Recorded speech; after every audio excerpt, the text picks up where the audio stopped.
think? Do I look better with it? Definitely made my lips bigger. Features: bigger eyes, longer eyelashes, higher cheekbones, smoother, poreless, sometimes even fair skin.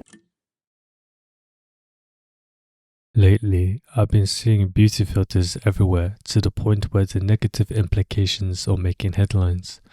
I'm not so in touch with such things since the advent of the dog filter in Snapchat, but these filters have become so common that they're built right into the default camera app on most phones. You can use the slider to have a more smooth selfie, or you can just turn it all the way down if you don't want any smoothness in your selfie. You have the option to smooth out your face automatically, which makes me wonder, why is this even a thing? I'm not saying I'm perfect, but what's the point? The obvious intention is to digitally enhance your appearance. An enhancement, you just look like a more put together, cleaner or less sweaty or, longer eyelash version of yourself. So that flawless, kind of superficial look. Here's where it gets tricky in my opinion. The fact that these filters are a default in our camera apps feels a bit insidious. When you see yourself with a filter on, smoothing out those slight imperfections, it can make you feel imperfect without it, even if you don't normally care about such things. Now, this isn't a video about body positivity, but having said that, there's something beautiful about the way you look, and there's only going to be one you, and it's important to embrace that uniqueness. These filters might seem harmless, but when you really think about it, you might ask yourself the same question I did.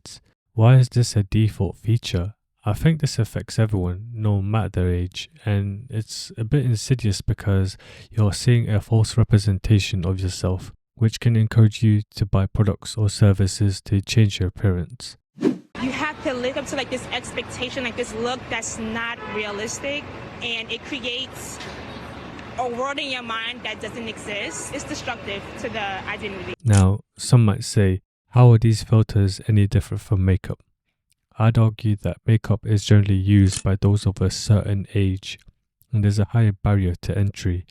A beauty filter, on the other hand, that is built into your camera's app is much more accessible and potentially more damaging to the self-esteem. Especially today when we're constantly bombarded with unrealistic beauty standards. We're bombarded every single day with these filters and adjustments. So you really take a look at yourself in the mirror, and if you don't measure up, then sometimes you can start to feel insecure about yourself. Essentially, these filters feed into a cycle of inauthenticity, maintaining unrealistic beauty standards and normalizing them. There's been a growing sentiment to remove these filters, which I would welcome. And perhaps I'm missing some positive aspects here, but overall, these filters don't make any sense to me. Removing them would be a small step towards a more authentic and kinder world, and that I think would be much more beautiful.